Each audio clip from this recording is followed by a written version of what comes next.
नमस्कार दोस्तों, आपका स्वागत है क्राइम गाथा चैनल में। अगर आप चैनल पर नए हैं तो सब्सक्राइब का बटन दबाना ना भूलें। तो चलिए कहानी शुरू करते हैं। बबीता, जो बच्चों की माँ थी, की घरेलू जिंदगी अच्छी खासी चल रही थी, लेकिन इस उम्र में भी वह भटक गई। उसने 20 साल के बंटी यादव को अपने प्यार के जाल में फंसाया। इस रिश्ते को बनाए रखने के लिए उसने न केवल अपनी छोटी बहन सुनैना की शादी बंटी से कराई, बल्कि अपनी बहन की हत्या भी कर डाली। 24 मई 2020 को दोपहर के करीब 4 बजे होंगे। उत्तराखंड के काशीपुर से लगभग 5 किलोमीटर उत्तर में फिरोजपुर गांव की कुछ महिलाएं हेमपुर डिपो के जंगल में घास काटने गई थीं। उनकी नजर झाड़ियों में एक युवती की लाश पर पड़ी। लाश देखकर महिलाएं डर गईं। देश में कोरोना महामारी के कारण लॉकडाउन था। इसके अलावा कई तरह के डर उनके मन में थे। वे भले ही भूखे रह लें, पर बेजुबान पशुओं को भूखा नहीं छोड़ सकती थीं। आसपास कोई इंसान दिखाई नहीं दे रहा था। महिलाओं ने घास काटना छोड़कर गांव की ओर रुख किया। गांव पहुंचकर उन्होंने जंगल में युवती की लाश होने की खबर ग्राम प्रधान मथुरी लाल गौतम को दी। ये सुनते ही ग्राम प्रधान ने काशीपुर कोतवाली को फोन कर सूचना दी। फिर वे 10 से 12 लोगों के साथ जंगल की ओर निकल गए।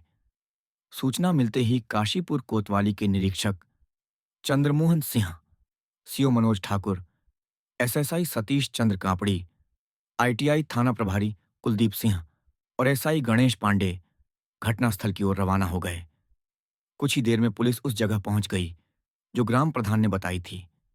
कोरोना महामारी के कारण लोगों के मन में इतना डर था कि कोई भी लाश के पास जाने की हिम्मत नहीं कर पा रहा था। पुलिस ने मामले को गंभीरता से लिया। सबसे पहले लाश के आसपास के क्षेत्र को सैनिटाइज करवाया। फिर पुलिस ने युवती के शव का निरीक्षण किया।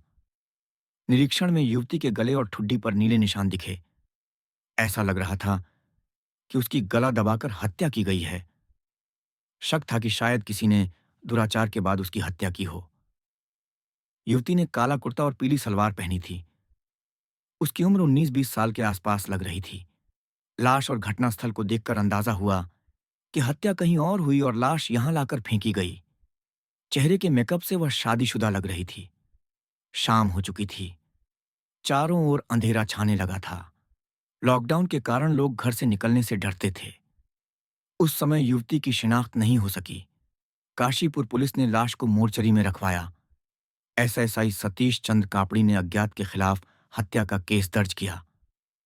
पुलिस ने उच्च अधिकारियों को भी सूचना दी। पुलिस ने मृतका के फोटो व्हाट्सएप पर प्रसारित किए।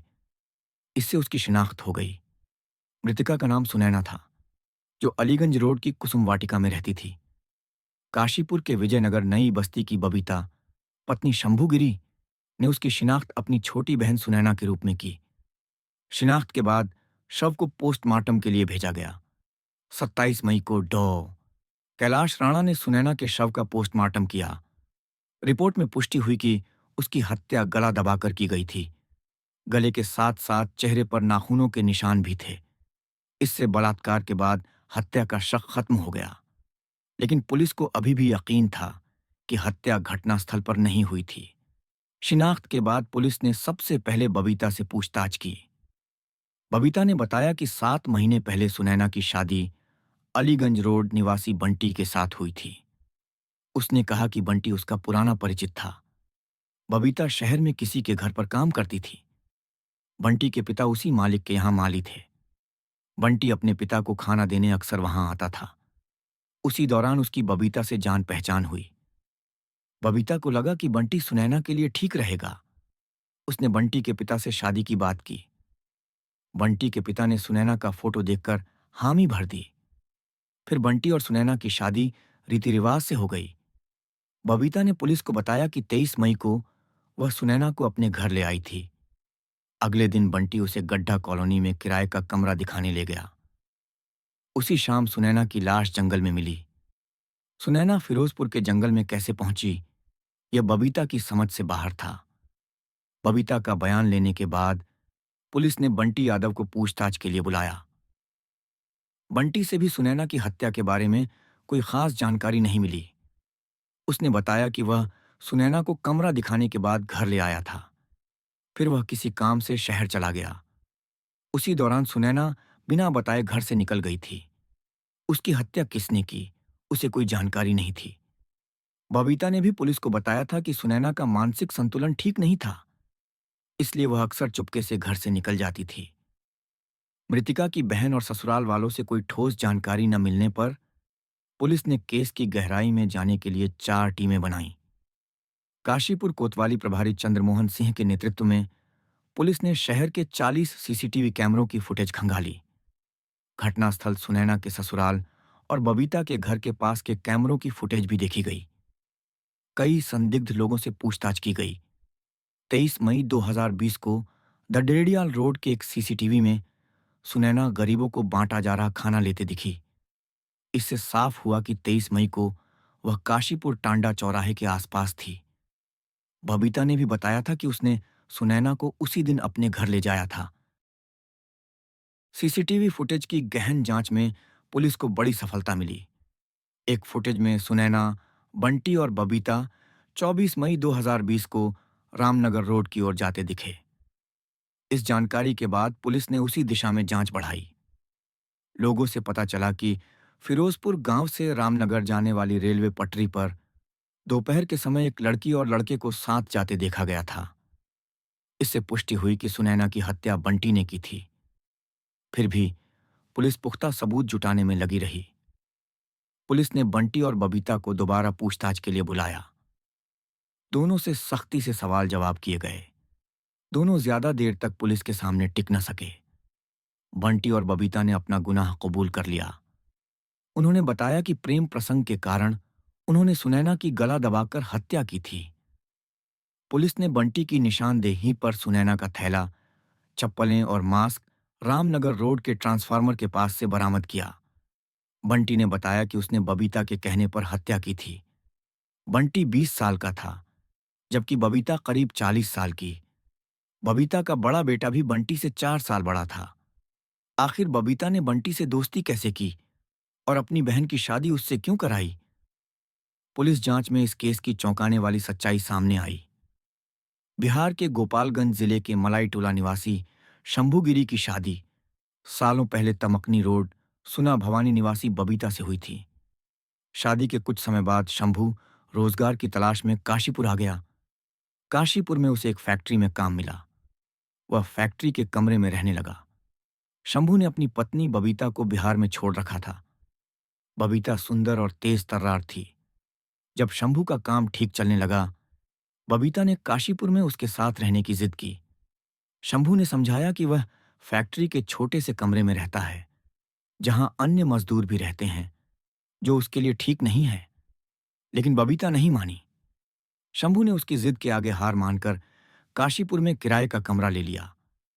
वह फैक्ट्री का कमरा छोड़कर बबीता के साथ रहने लगा।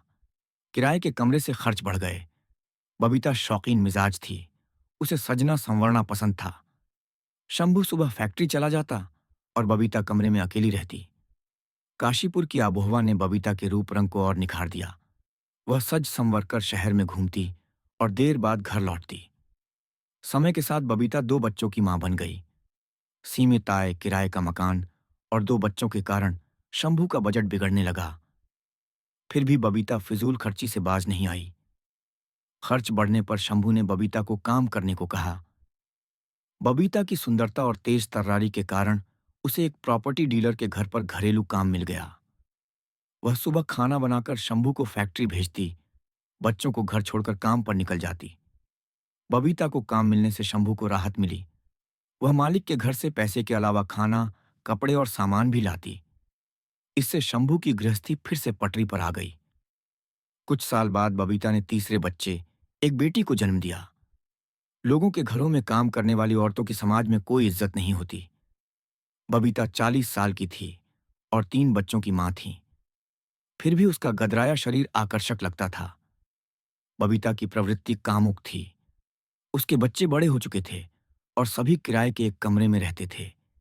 इसलिए उसे पति के साथ समय बिताने का मौका नहीं मिलता था। बबीता का मन भटकने लगा। घरों में काम करते हुए वह इतनी खुल गई थी कि किसी भी अनजान व्यक्ति से जल्दी दोस्ती कर लेती थी।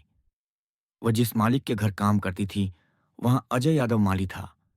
एक दिन अजय का बेटा बंटी उसे खाना देने आया। उसी दौरान बबीता से उसकी मुलाकात हुई। अजय ने खाना खाते समय बबीता को बंटी से मिलवाया। बबीता और अजय दोनों बिहारी थे, इसलिए उनकी अच्छी बातचीत होती थी। बंटी भले ही कम उम्र का था, लेकिन बोलने चालने में तेज था। उस दिन बबीता काम खत्म कर बंटी के साथ निकल गई। उसने बंटी के घर की सारी जानकारी ले ली। बबीता ने उसका मोबाइल नंबर भी ले लिया। वह अब बंटी से फोन पर बात करने लगी। कुछ ही दिनों में उसने बंटी से गहरी दोस्ती कर ली। उसने बंटी के घर आना जाना शुरू कर दिया।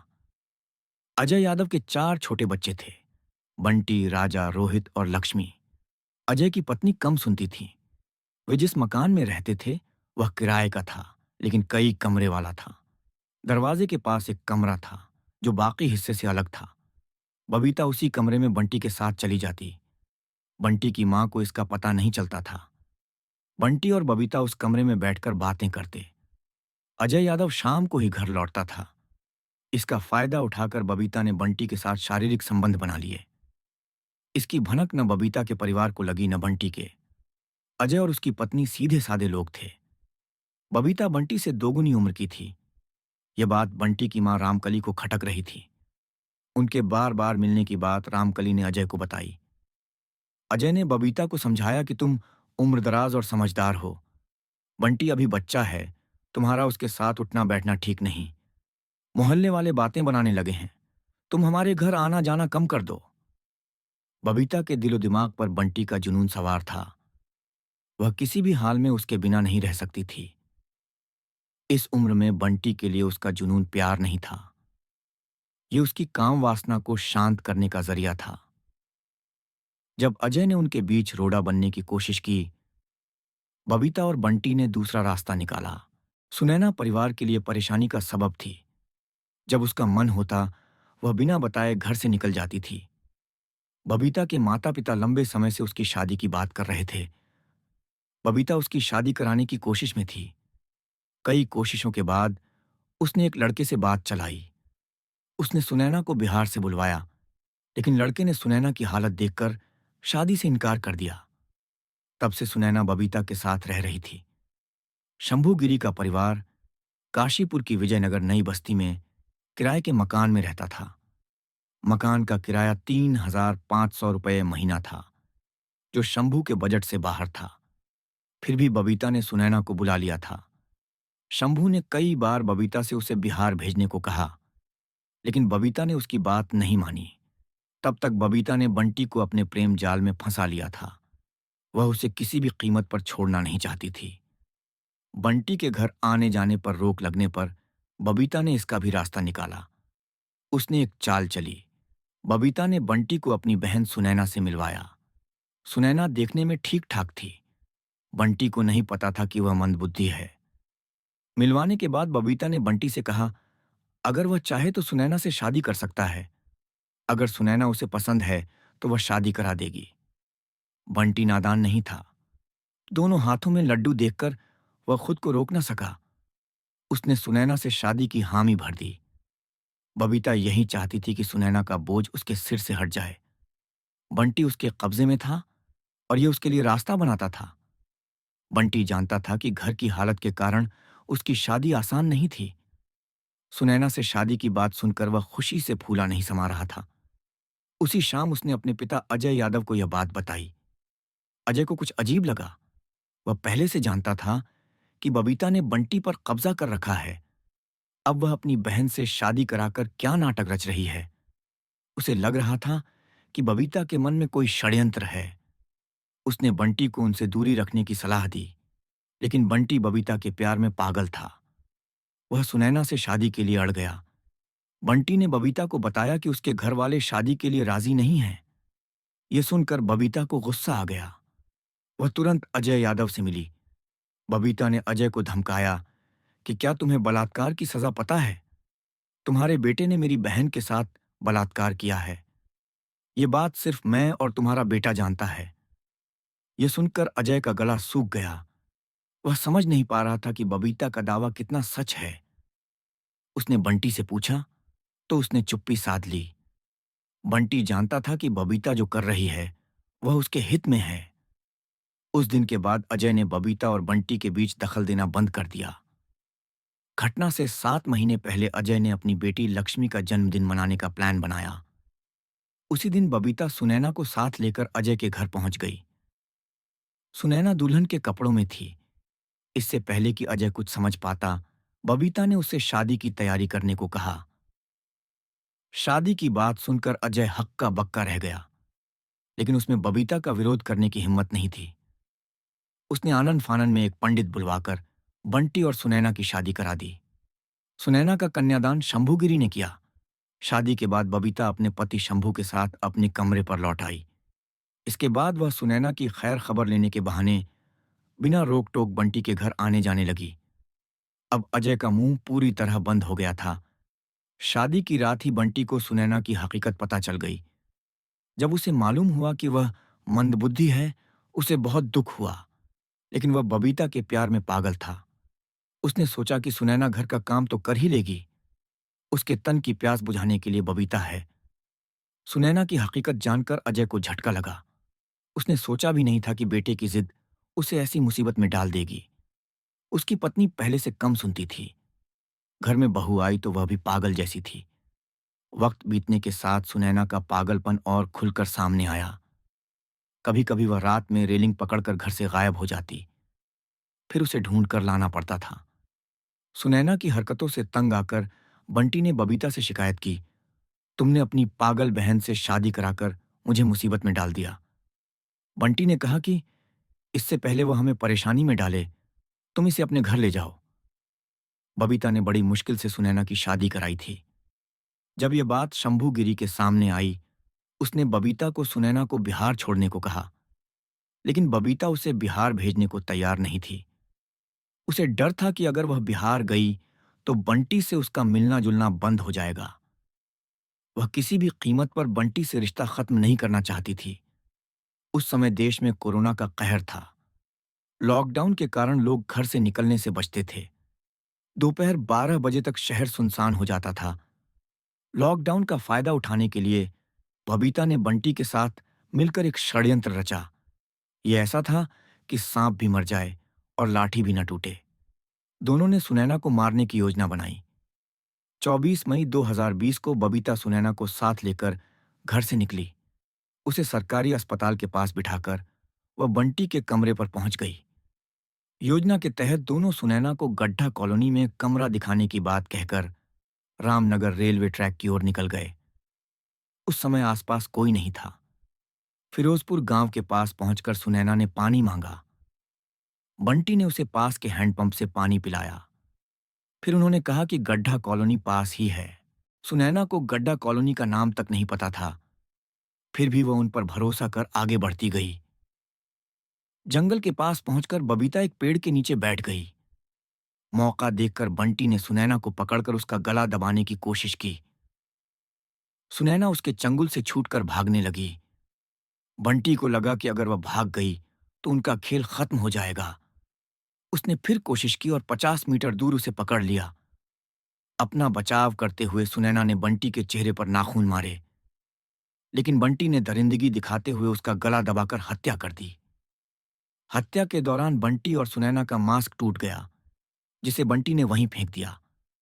घर से निकलने से पहले बबीता सुनैना के कपड़े एक थैले में रख लाई थी, ताकि बाद में बहाना बनाया जा सके कि सुनैना अक्सर कपड़े लेकर गायब हो जाती थी।